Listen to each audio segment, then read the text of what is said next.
Welcome to the Let's Feel Good podcast. I'm your host, Annie. After nearly a decade of asking, why don't I feel good? I ultimately discovered the answers through simple changes to my daily habits. I've spent years healing myself and investing in health and wellness companies tackling the chronic disease epidemic. Along the way, I realized something important. True health isn't built through cold plunges, IV drips, or $30 smoothies. It's the small, everyday choices that add up, shaping both how we feel today and our long-term health. Let's Feel Good is here to keep it simple, giving you practical tips and swaps that compound into a lifetime of vibrant health. Thanks for being here. Let's feel good together.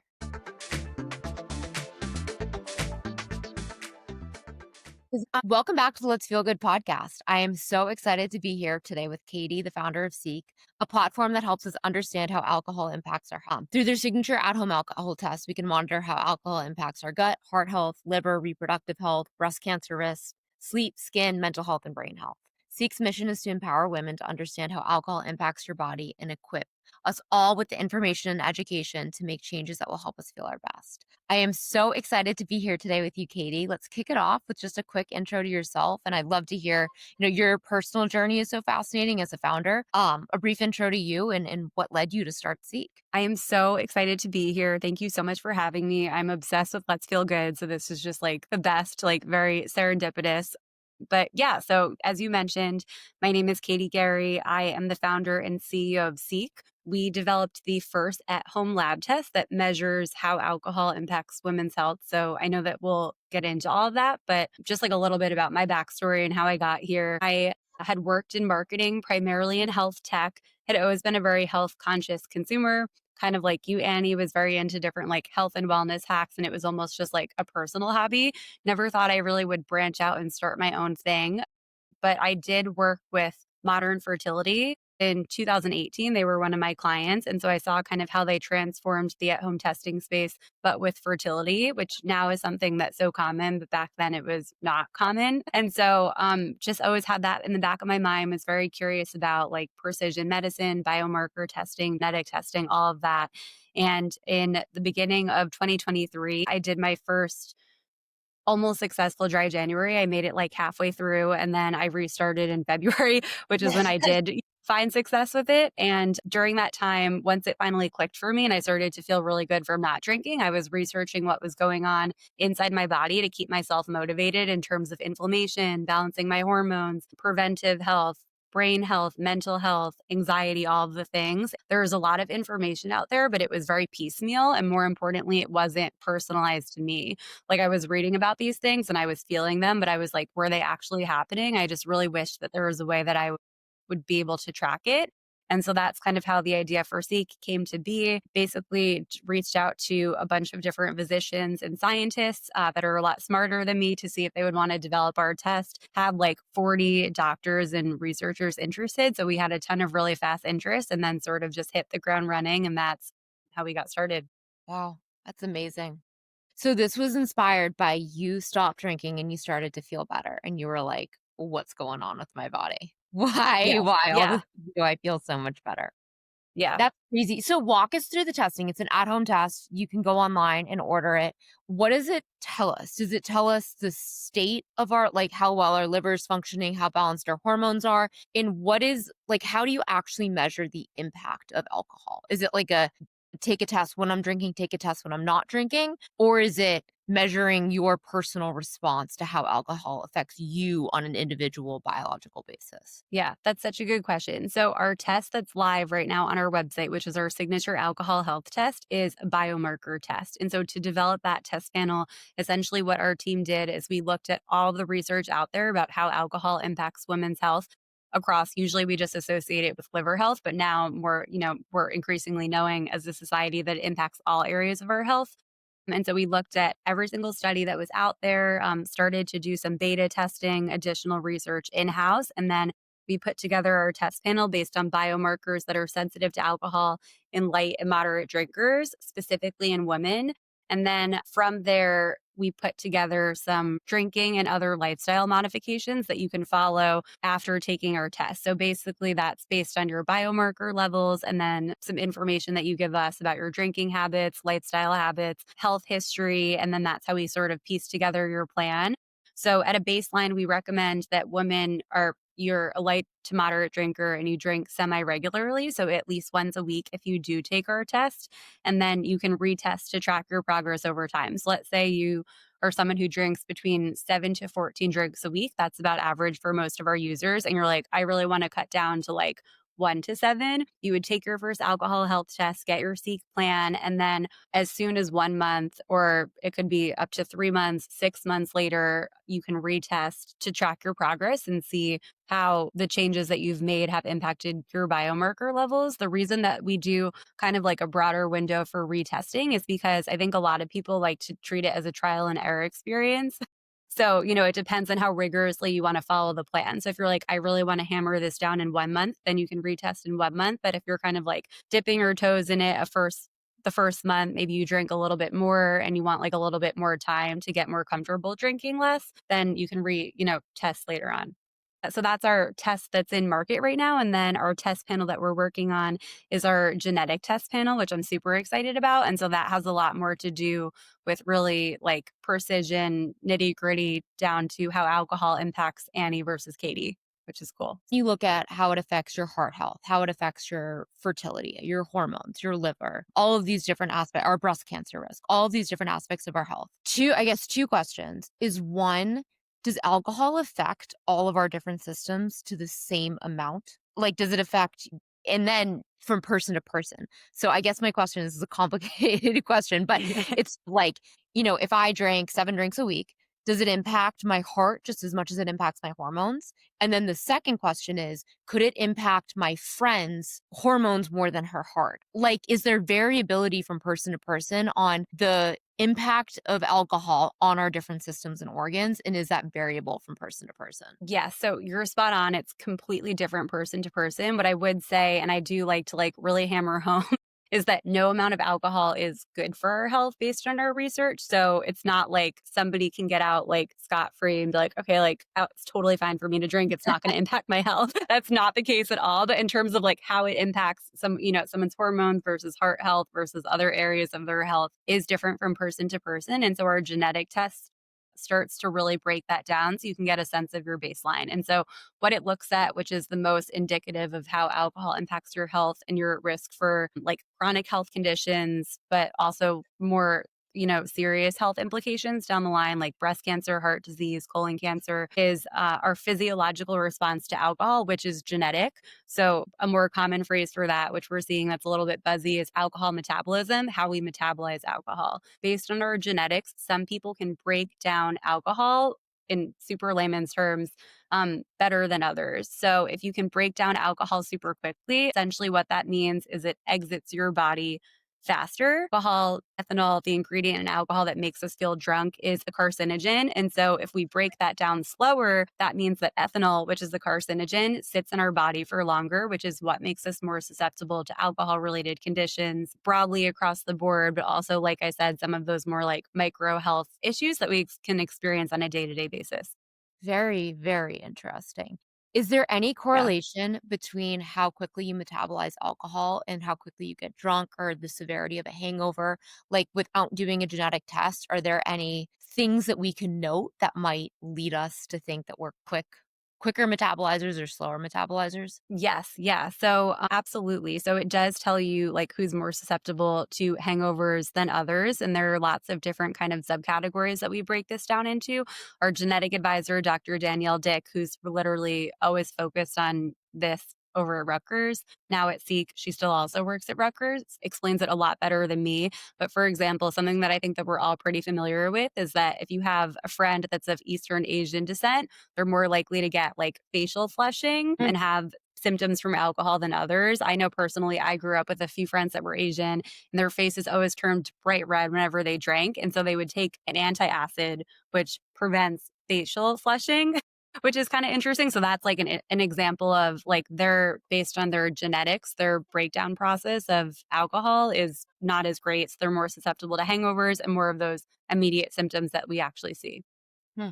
This is probably not a question that I should be asking because we're trying to encourage people glass, is the way that your body metabolizes alcohol, is that stagnant? Like that's just your genetic code, that's how you will forever process it?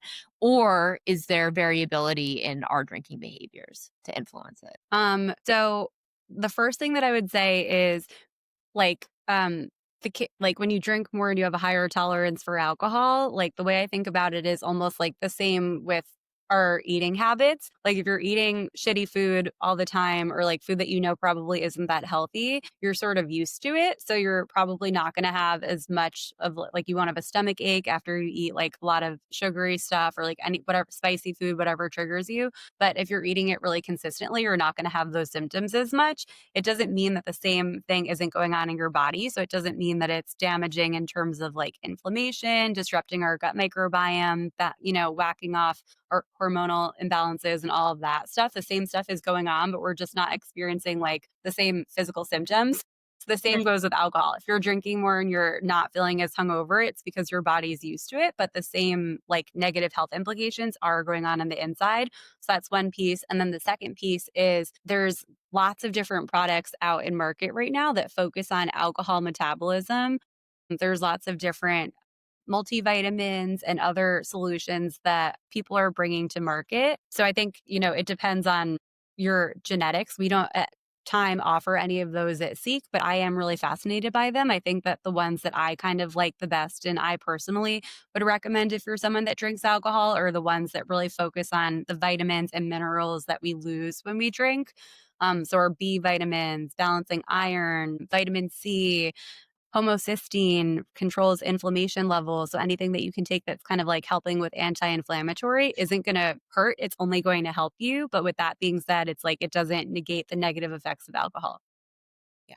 That's what you just said about, because you see it all the time, is the more you drink, the less hungover you get, or Yeah. the higher your tolerance goes up. And on the surface, it could look like I don't have an issue with alcohol. It doesn't really affect me. I can get up and go to work just fine.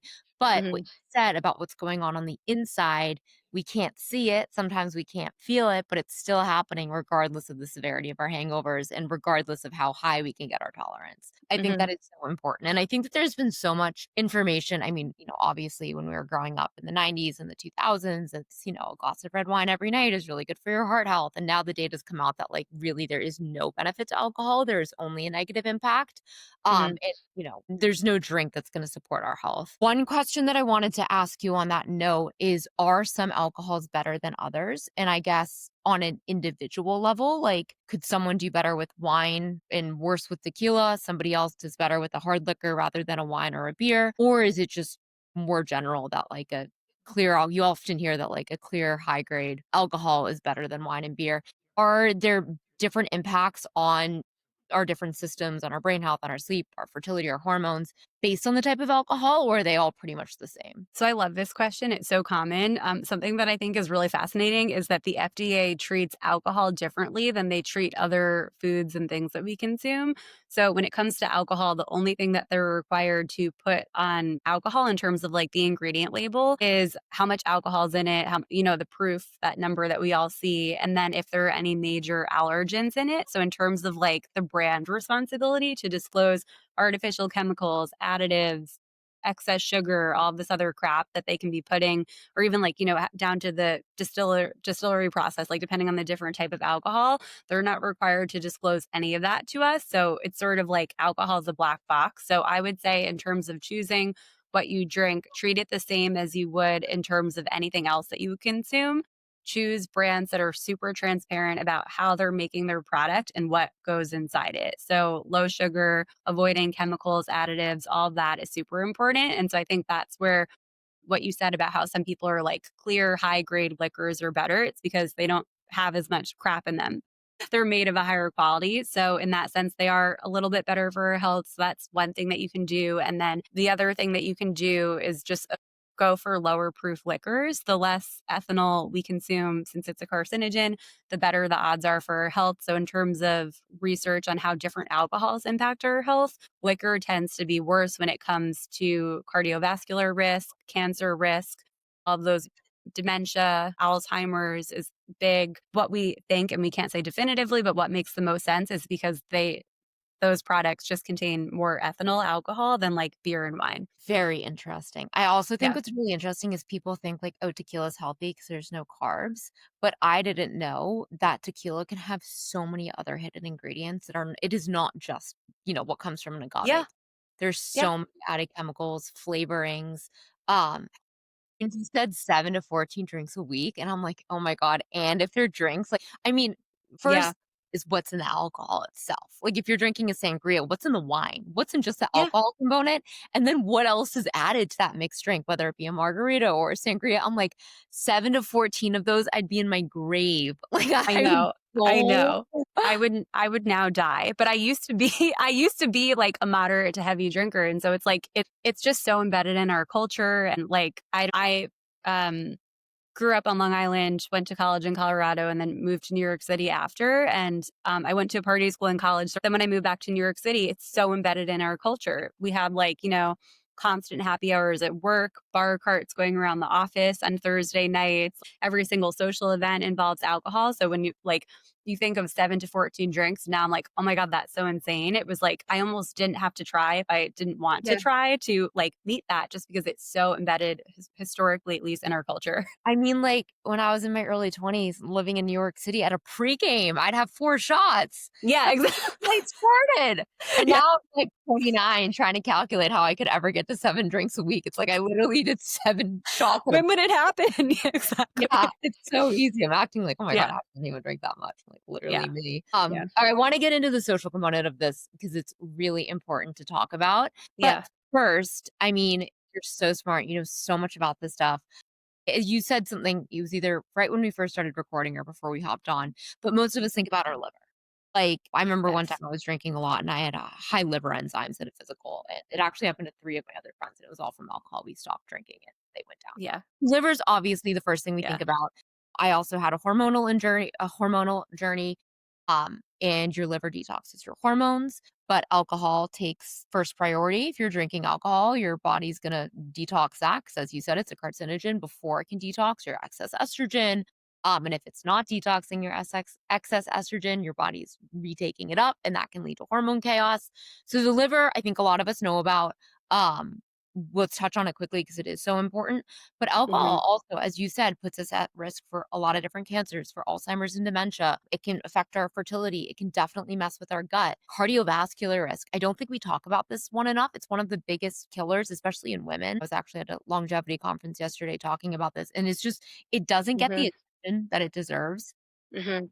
And it's so important. So I'd love if we could briefly touch on alcohol's impact on women's health in maybe these, brain health, sleep, stress levels, hormone imbalance, fertility, cardiovascular health, gut health. Just kind of go through a few of the big ones to make it Mhm. super tangible. Yeah. Well, so as a starting point, this is something that I had no idea when I started my own mindful drinking journey in 2023. Now I think it's become a little bit more common knowledge, but women metabolize alcohol differently than men because of how we're made physiologically. We're made with more fat and less water so we can reproduce, have kids, which means that when we drink alcohol, ethanol sits in our bodies for longer. So our organs are exposed for longer, essentially, which is why women are more susceptible to alcohol related symptoms, chronic health conditions, but also disease risk down the line. So that's kind of like the baseline. So whether or not, depending on like if you take a alcohol health test that focuses on alcohol metabolism, you can learn a little bit more about your body's metabolic process based on your genetics. But as a baseline, if you're a woman, we metabolize alcohol slower, which kind of just sucks. So that's the first piece. The second piece that I would say in terms of how alcohol impacts our health more broadly, whether it's cardiovascular risk, brain health, hormonal health, the real trigger is inflammation. Alcohol causes inflammation in the body, which is really the root behind all of those different health problems. Something that I think is really fascinating is a huge root cause behind hormonal imbalances, but also cardiovascular health problems, brain health issues, not just talking about mental health related issues, but brain fog, cognitive function, risk for early onset dementia, Alzheimer's, all of those things. A big root, I may perhaps should not have listed as many at once, but a big root cause behind all of those outside of alcohol is stress. And so I think what's really fascinating about stress and alcohol is that it's kind of like a chicken or the egg kind of situation. Stress drinking is so common, and oftentimes people don't even realize that they're stress drinking.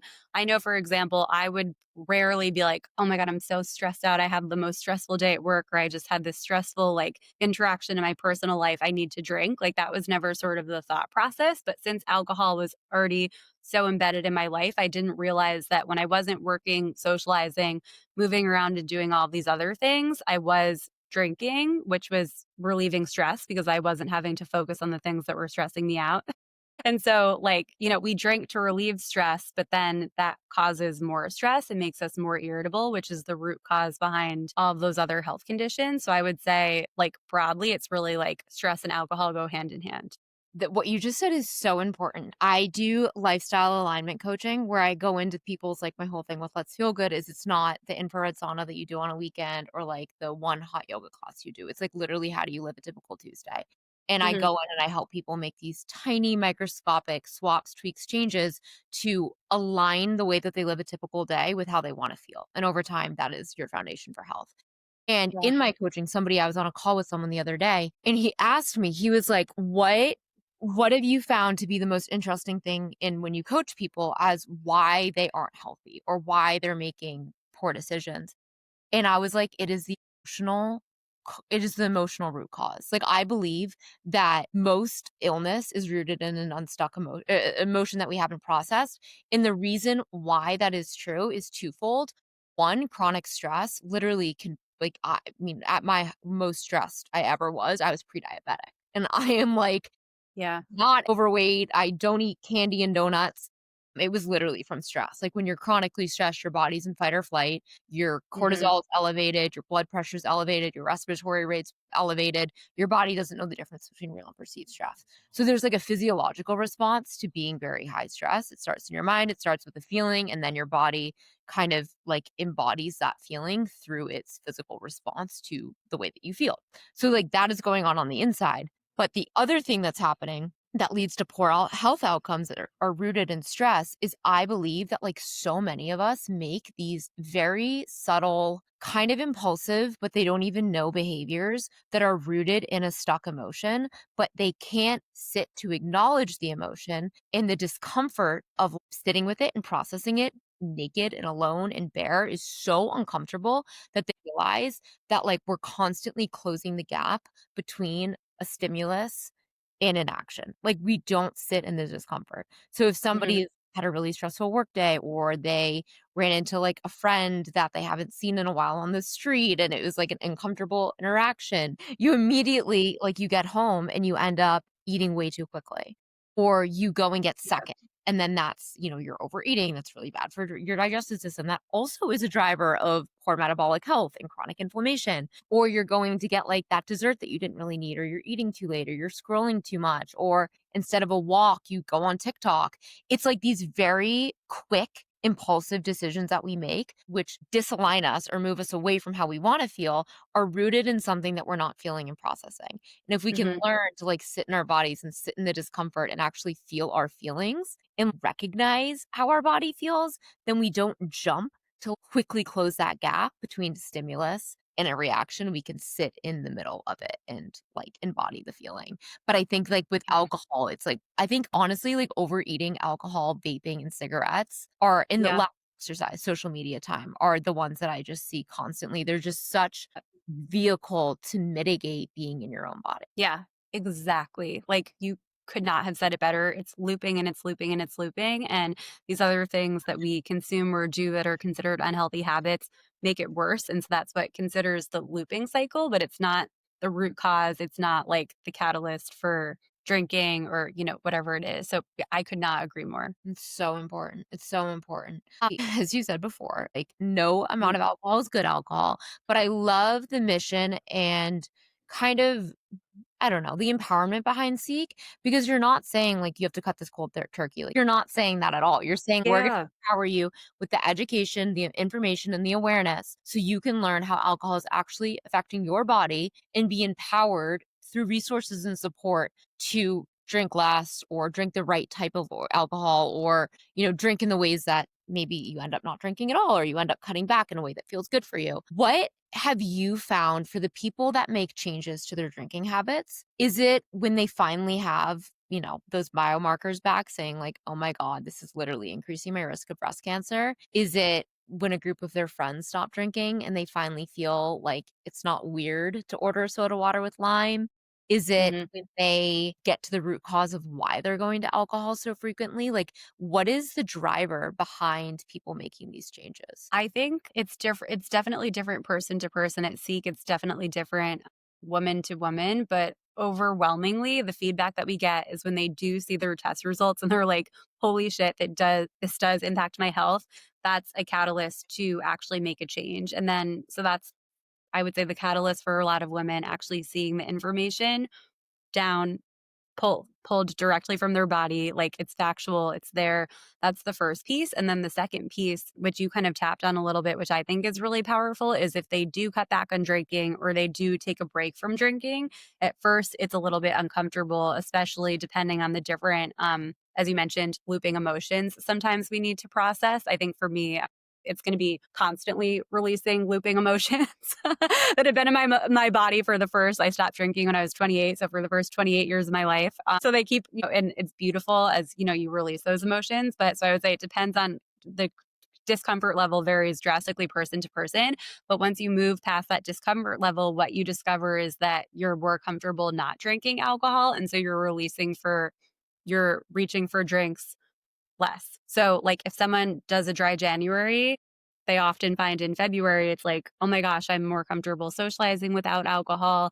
I'm more comfortable just having like one or two drinks when I go out instead of like five or six. It just feels a little bit more attainable for them to be drinking less, and it's easier for them to consistently drink less over time. So it's kind of like that removing factor gives you the confidence to drink less, but also in terms of what's happening in your body when you drink a lot, the neurotransmitters in your brain are wired to release more feel good hormones like serotonin, dopamine, oxytocin when you drink alcohol. So that's why when you stop, it's so uncomfortable. It's not just a matter of willpower, it's literally what's going on in your brain. But once those neurotransmitters rewire and then they're used to experiencing more pleasure, joy, positive emotions from everyday social interactions, then it's like you feel like you don't need the alcohol as much because you actually are literally based on what's on paper, what's going on in your brain, feeling just as good. It's really, really important. Yeah. It's Mhm. like when you remove a coping mechanism and you can find that like innate natural happiness and confidence, you're not relying on the crutch of something else. So, Yeah. how can we get so anxious the next day then? Like, I feel like anxiety and depression are so common in a hangover or like the Sunday scaries. Is it like a crash from that high? Yeah, wait, so this is a topic I actually love. I think when people talk about hangovers and alcohol and like the thing that we're probably all the most used to is anxiety. It's Yeah. like you just feel shitty. You're like, oh my God, what did I do? What did I say last night? Even if you're not wondering what, feeling guilty or shame about something you did or said, you still kind of just like feel nervous. Maybe you have like the Sunday scaries in terms of like going to work the next day, whatever it may be. We're all pretty familiar with that emotion. Something that people talk about a lot in terms of how alcohol impacts our health is cortisol. So it does spike cortisol levels. It does imbalance our cortisol levels. Like that's absolutely true. But I think that when a lot of women take our test and they kind of dig a little bit deeper, they're fascinated to find that alcohol doesn't impact cortisol the same in every single woman. And so, or every single person, if we want to go more broadly. Uh, you just kind of alluded to, which more likely is why you're experiencing anxiety or chronic anxiety, stress from drinking alcohol, is because of how it impacts those feel good hormones in your brain, which has a lot to do with our genetics. So, for example, if I drink alcohol based on my genetics, my brain releases a lot of serotonin, dopamine, oxytocin. It's almost like a serotonin, dopamine, oxytocin overload. Whereas if you took our genetic test, you might find out that your brain, who knows, but let's just say, for example, doesn't release as much serotonin, dopamine, oxytocin as me. So one, that makes me like drinking alcohol more than it would Mm. make you like drinking alcohol, which makes it harder for you to stop drinking once you start. But two, in terms of the next day, that whiplash effect that's going on in my brain is so much more severe, which is why I might be experiencing so much more stress, anxiety, like the next day, but also kind of just like consistently from drinking alcohol than you would. That's more of the root cause than cortisol, which is what we talk about a lot and see on That's social media. really interesting. Yeah. It's interesting because what made me stop drinking is, 1, I just am into health and wellness, and I know. Secondly, especially as I started not even getting older, like, honestly, this started for me at, like, 23, 24, which is really young. I would drink and get exhausted to the point where I was more out sober. Like, I will be at a wedding, Yeah. like, dancing until 2 AM without a lick of alcohol, nothing in my Yeah. system, and I have so much more energy, and if I have, like, 1 tequila soda, I need to go home, I'm so tired. Like, it doesn't not make me feel energized or social, I just feel like my worst self. Mhm. So it's interesting that you say that, like, for some people, it could make you more energetic. And so also what you just touched on is has to do a lot with our genetics. Our genetic advisor Danielle can speak to this a lot more eloquently than me. But when you think of people that have alcohol use disorder, alcoholism, or even, it's such a spectrum in terms of our drinking habits. But like we all have a friend who's the one who's the last one out. They seem to be have so much energy from alcohol, they can stay out all night. That has to do with our genetics. Alcohol technically is supposed to have a sedative effect. And so if you and again, that's a spectrum as well, but like if you're someone who's really tired from drinking alcohol, that technically means that alcohol is doing what it's supposed to do. Whereas if you're someone who's more prone to like heavy drinking and you have a genetic predisposition for like alcohol dependence, alcohol use disorder, you're more likely to be someone who gets more energy from drinking and can stay out longer. That is fascinating. To be honest with you, when I was, like, 25 years old and You're I'm, like, like, what? going out having fun, I'm like, "Why do I have a drink and, like, literally need to go home immediately and go to bed?" And all of my Yeah. friends are, like, out dancing. I'm like, "I'm Yeah. literally more fun when I'm sober." It's so Yeah. funny. Yeah. Oh my god, you are full of so many things that I didn't know. I could talk to you for hours. Yeah. Before we dive into, like, the social kinda tips around this, because I think it's such an important conversation, I think it's so important to let people know about how alcohol is really not good for us, and Mhm. some of, like, kind of the risks that it poses. I think alcohol is something that we so quickly wanna write off as, like, not that bad or fine in moderation, or if it's like red wine, you get the antioxidants.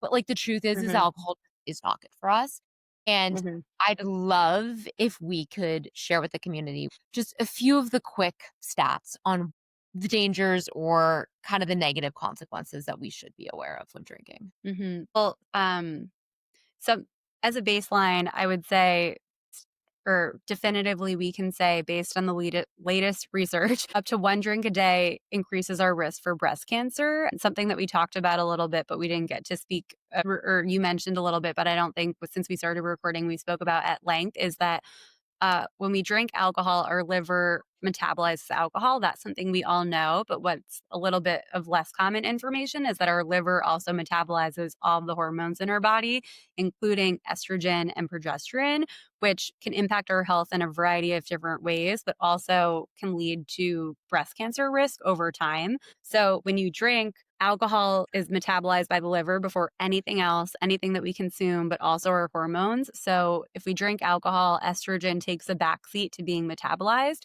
which can lead to higher levels of estrogen over time. Our estrogen and progesterone levels are kind of like a seesaw. So even if we're light to moderate drinkers and we fall within that 7 to 14 drink range over the years, that can really stack up. If you have a family history of breast cancer, it can increase your risk even more. So that's something definitively, anyone there's lots of different organizations and research groups that have different stances on how alcohol impacts our overall health.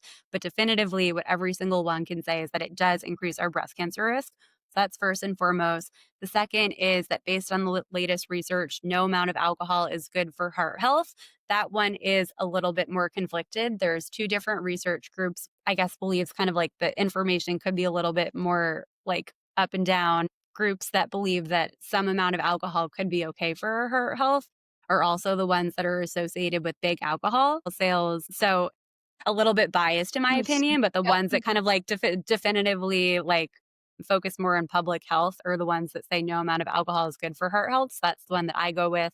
And then more increasingly, we're able to say that alcohol impacts our risk for early onset Alzheimer's and dementia, especially in women. Another big one is colon cancer. So, a long winded way of saying what I just said is that up to 1 drink a day increases our risk for breast cancer, up to 1 drink a day increases our risk for cardiovascular disease, and then some other ones to really look out for and we should be cognizant of are how it impacts our brain health. So Alzheimer's and dementia risk, and then colon cancer is another big one, especially for women. What's interesting too is colon cancer is on the rise in young adults, Yep.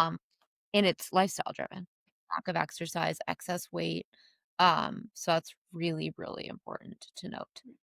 Yeah, yeah, it's crazy, and you feel better. I Mm. think so many of us drink for social comfort, like a glass or 2 of wine before going out makes us more comfortable on a first date. But if we can kinda Mhm. get to the root of, like, why we're going to alcohol, like, what are we avoiding? What feelings do we not wanna feel? What are we trying to kind of mitigate or lessen the pain of? What are we trying to make more comfortable? And, like, what is driving that discomfort? To really understand that to help us shift some of our drinking behaviors along with the awareness of the long-term impacts. Because I mean, that's really important. Like, we don't smoke Mhm.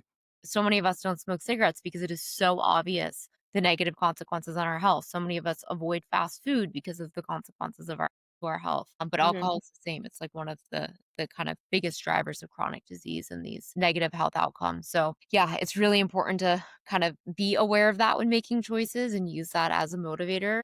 I think when we drink less, we can feel better today. And then the byproduct is that we significantly decrease our likelihood of a lot of these chronic conditions. Awesome. Yeah. I would love to dive into sometimes it can be difficult, especially when you're in your 20s, definitely your 30s and 40s too. But I mean, just speaking as a 29-year-old, and I stopped in college, just it made me tired. It made me not feel good. I felt like I just wanted to go home. I wasn't as fun. I hated the way it made me feel. But I felt like an outcast for not drinking, and all of Yeah. my friends would be at the pre-games and going out really late at night, and I felt like, not that I wouldn't be liked, but that, like, I wouldn't be as included, I wouldn't be part of the group if I wasn't drinking. To be honest with you now, like, at 29, I'm much more confident and I don't drink at all anymore. Just Yeah. don't like it. I don't like the way that it makes me feel. And I still go out. Like I go to bars and I order soda water with lime or soda water with bitters. Yeah. And most of my friends, especially all my good friends, would just like never think twice or comment on it. But there are still times where it's like, why aren't you drinking? Or, you Mhm. go out for a drink and then to not order a drink, it's kind of like Yeah. awkward.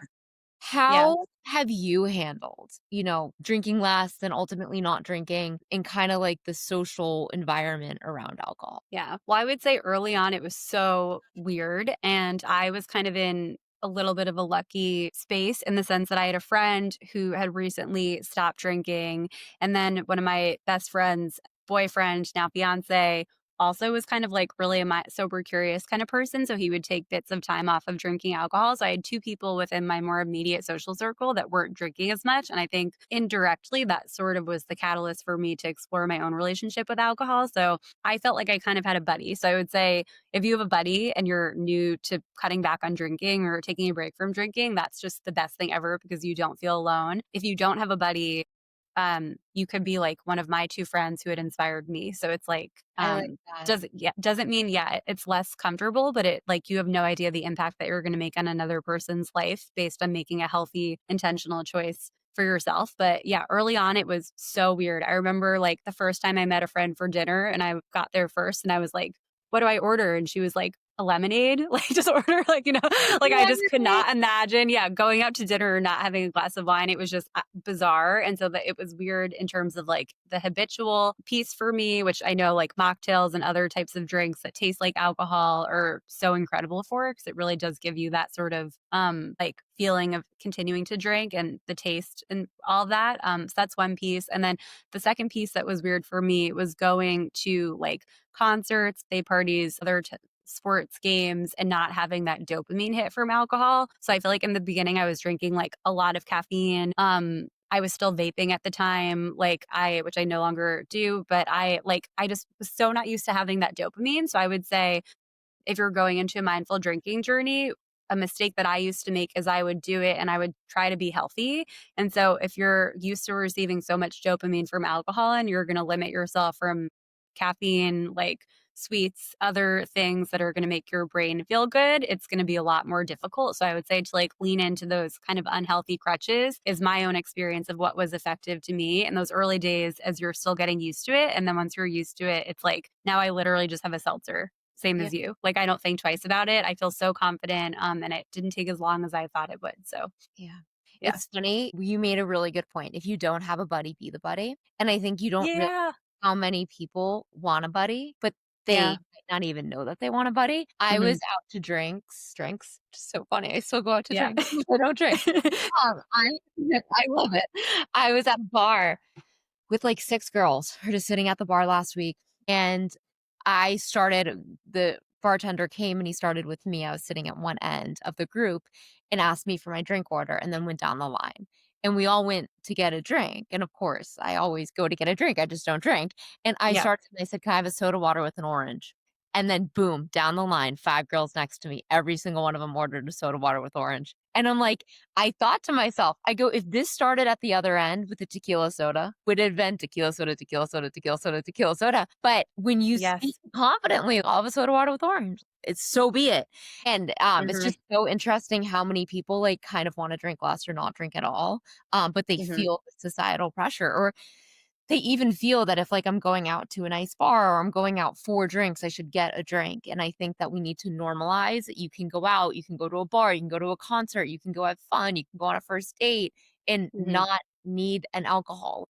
You don't need it. It's not, you can Yeah. feel just as good, but it's also not like a, I don't know. It's like you go to a restaurant and you like have to order an entree. Like you could order 2 appetizers. Like there's just other ways to do it. And I think dating is an interesting one too, the Mhm. activity to get a drink. I always say, suggest a coffee. You wanna get Yeah. coffee on Sunday? Wanna get go for a walk and grab a coffee? And Yeah. if any or you go into drinks and you order a soda water with lime or a soda water with bitters, which also has gut health benefits. If anybody were to comment, like, especially with dating, if Mhm. anyone were to be like, "Why aren't you drinking?" Or like, "I don't like you because 'cause you're not drinking," or "You're not fun," immediately not your guy. Like, Yep. immediately. It's like Immediately. best litmus test. It's, like, Yeah. almost better to not drink when you're dating because it's, like, the perfect way to weed out if somebody Yeah. You just expedite the process of knowing if you like someone or not. Yeah. amazing, literally, you made me feel weird about that, or you commented, or you don't think I'm as fun, or, like, whatever, Mhm. like, immediate no, thank God I didn't go on 3 more dates with you. So I Yeah. actually think that there's, like, a huge even if I was a drinker, I probably wouldn't drink while dating because Mhm. when you're just, like, way more aware and, like, have your confidence, you're just more in your body when you don't have a stimulant, like, we shouldn't have an altered sense of consciousness when we're trying to meet somebody and decide if Yeah. someone that we wanna spend time with from, Yeah. like, a romantic perspective, but secondly, it's like, hold your strength, and if somebody comments or makes you feel weird, it's, like, the best answer that you get right off the bat. So, Yeah, no, 100%. And I think, yeah, it's like the exactly what you said is my own experience. It's like the more you lean into that confidence, the more other people will respect you. And it's so good for weeding out people that are not a fit for you. Like when I was still single, I had Hinge and I had it on my Hinge profile that I don't drink, but I learned quickly that a lot of guys won't like study your Hinge profile probably as much as we would before deciding to go on a date with someone. And so, like, once or twice I went on a date and they didn't realize that I didn't drink alcohol. And so then, kind of after that happened once or twice, I even would go as far as saying, like, I don't drink, but I would love to get a drink. Or I have another girlfriend who, on her Hinge profile, she doesn't drink. She said, like, I stopped drinking for marathon training last year, but I still know like all of the best cocktail bars in Brooklyn, or you know what I mean? Just like yeah, leaning into your power and being super transparent about the fact that this is like an intentional lifestyle choice thing about you, and it's something that the other person needs to be in cahoots with, or yeah. else it's a deal breaker. And also, like, Yeah. if you're going out for drinks, even, like, one-on-one with a friend, with a guy, whatever, and you order Mhm. water with lime or a lemonade, a Shirley Temple, whatever you wanna order, and the other person Yeah. makes you feel weird about it, that is them, not you. Yep. Like, it has nothing to do with you. It's Yep. like, if Totally. I went out to dinner and I ordered pasta and the other person ordered salmon, and I'm like, "Why didn't you order pasta?" It's like, I would literally never do that. Like, why are we making each Yeah. other feel weird about it? Yeah.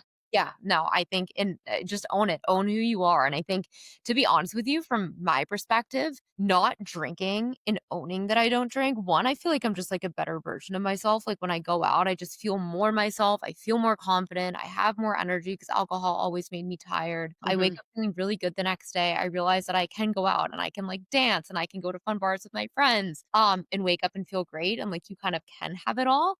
Mhm. Secondly, it gave me so much confidence to, like, own who I am and own what feels good to me and what doesn't, and just so confidently be like, "Oh, no, like, I'm all set, I don't wanna drink," or "I'll have a soda water with lime," and see, like, the right people stay and the wrong ones leave. It's just, like, own who you are and, like, let go what's gonna go and let stay what's gonna stay, and I feel like it's I don't know, it's like a really it's one way to show incredible self-respect, and it's also one way to just, like, be exactly who you are and let what is meant for you stay and what isn't go, and kind of just, like, move into more alignment in your life. Yeah. Oh my God. I could not agree more. I think it's just, yeah, it's alignment. It's being intentional about who you are. Before I used to go out, I would be so nervous if I was going to like do something that was embarrassing or act in a way that like I wasn't proud of. And like it would be something that would happen pretty infrequently, but it was frequent enough for me to always worry about it before I would go out. And then another piece, which people talk about a lot, is like the drink count and if you're going to drink or you're not going to drink. If you already what I love about not drinking is since I don't drink, it's never kind of like a question. If people are wondering if I'm not going to drink, like they already know that I'm not going to drink. I don't have to worry about like counting my drinks while I'm out, feeling bad if I went over my drink count. So it just like yeah, you're just so much more confident going into situations and it's just you're enjoy them so much more. And I know that I just am so intentional about like my plans and how I spend my time. Whereas before I think I spent more time than I realized doing things that I didn't enjoy as much. Like I don't enjoy going out to bars late or I don't enjoy like there's just certain things that I did just because that people I socialize with still did them and I'm like that's not fun so I just like don't do it. I think one of the other amazing too is when I kind of, like, really stopped drinking less, I was living in New York, Mhm. and I would wake up on a Saturday when and as you like, I'm fortunate to have some buddies too that Yeah. stop drinking and we do different activities, but even go out and then come home and I'd wake up and I feel amazing on a Saturday. And I remember, like, when I first moved to New York, like, the Mhm. lowest days of my life is I went out way too late. I drank the 5 shots at a pregame before the night even started. And I woke up the Yeah. next day and I literally felt horrible. It was a snowy winter day. I don't think I left my bed. Oh I had no. horrible anxiety. Like my whole day was ruined. And Yeah. then as I kind of stopped drinking, I remember there would be days that I'd go out. I'd go to birthday parties. I'd go to clubs with my friends. I'd do whatever. I'd leave at 11 or I'd stay till 2, but I wouldn't be drinking and I'd wake up and I'd feel fine. And then I'd Mhm. get up and I'd go for a long walk. I'd get a coffee. I'd call a friend. I'd go to a workout class. I'd go to a museum. I'd go to a paint class. I'd go Mhm. shopping. I'd go out to dinner. I'd like cook and meal prep. And I'm like, I'm working so hard during the week. These days are we need to be like relishing them and like leaning into like all the good and like enjoying our lives and doing healthy things and socializing. And sometimes when you drink, you could have a whole weekend where you just do absolutely nothing but feel bad. Like it Mhm. literally opens up a Mhm. whole new world when you feel good on a Saturday and a Sunday. Yeah, I know. The way I would describe it is like if you will completely relate to that whole weekend thing, but it's like if you've gone on a trip and you're maybe it's like a bachelorette party and you're like, "Oh my god, that was so much fun, but I'm exhausted. I don't feel well rested at all." In comparison, if you go to like a weekend on the lake with friends or just something that's a little bit more low key and you're like, "Oh my god, I am so refreshed, recharged, ready for the week ahead." It's like to be able to do that every single weekend, like each and every one of us can unlock that for ourselves so easily. It's like an intentional choice. Like it's there. You could always have that relaxing weekend where you feel refreshed when you come back from vacation. It's there. Yeah, it is there. It is there. Yeah. Yeah, and you really can have it all too. Like, Yeah. it's so in your power, Yeah. so in your choice. I love that. And yeah, Katie and I are here to be your buddy too, even if it's virtually. Yeah. People listening are probably really curious. So I Mhm. hope that this gives you some of the confidence, whether it's with your friend group that is a big drinker and, you just wanna kinda start drinking less, or maybe you're dating, or maybe you're dating somebody who's a big drinker, or you just I don't know, maybe sometimes even families are drinking families, and that's just what you do. Own what feels good to you, and yeah, the right things always stay, and I feel like most often things don't leave, people just respect you more, and you feel more confident in your own skin and in your own choices, so the benefits for both of us have been amazing. But, this Yeah. has been so informative, so, so helpful. I have learned so much from this conversation. I would love to wrap it up with a question that I ask everybody. You're obviously a health and wellness guru yourself. What is, like, 1 or 2 things that you do daily that make you feel really good, aside from not drinking? Yeah. I guess I'll start with something for my morning routine, or I'll go with something for my morning routine and my nighttime routine. Every morning I meditate and I do a gratitude list. I kind of do like my own version of the 5-minute journal, but I just don't keep buying it. And so I do 3 great things that happened to me yesterday, my gratitude list, 3 things that would make today great, and then daily affirmations. I'm a huge believer in kind of like journaling intentionally, like doing that every single morning. So that's something for my morning routine that really keeps me grounded. And then my nighttime routine, I love to end the day with a hot shower. That's kind of just like my catalyst between the workday or whatever I've been doing to unwinding and getting into bed. I sleep better when I take a shower. Like my body is just used to it. And so that's something that works for me. I love that. The gratitude Yeah. is so important, and 3 good things that happened to me yesterday. Because I think sometimes even, like, on our worst, lowest, moodiest days, there are always good things, we just have to choose to see them. And then we Yeah. train our Yeah. brains to see the good things more. Yeah. And it can be as simple as, like, Whole Foods finally having your favorite Greek yogurt brand, to, like, signing a contract with a major brand, to, like, seeing a friend that you haven't seen in a while. It can be, like, yeah, the littlest things. Like, yesterday, I lost my keys at the Equinox, the keys to my apartment, and I had both my mail keys on it, and I'm, like, literally, like, I was already having a rough day. I was like, "You've gotta be kidding me." And then I Yeah. got an email this morning or a text from someone at the Equinox, like, "We found your keys." I'm like, "That is my gratitude for today, is you found my Yeah. key." Little, and it made my day, and it's worth celebrating. Yeah. Yeah, exactly. Yeah, no, literally, one of the things I wrote this morning was I had a positive interaction with my landlord yesterday when he came to fix something. It's just like the Exactly. smallest things, and then you're like, "Wow, yesterday actually was a good day," and it just, Yes. yeah, sets you up right. Yes. And then you just lean Yeah. into the joy more. Like, you just notice the little things, and then, yeah, I feel like Mhm. there's so much good that we just totally gloss over. So, I love that practice. Well, Yeah. Katie, this has been amazing. I realizing that we have to wrap, but I could talk to you for literally 3 more hours, so we're gonna have I to know, have you yeah. back. Um, Genuinely one of the most fascinating conversations I've had. So, thank you for coming on. I appreciate all that you shared with us. And quickly, just let everyone know where they can find you. Yes, yes, so you can find us at seekhealthtest.com, and then our social handles on Instagram and TikTok are the same, just at seekhealthtest. Amazing. Well, thank you. And we'll definitely have you back, and we will chat soon. Thank you so much for having me. Bye, Katie. Bye. Don't hang up yet.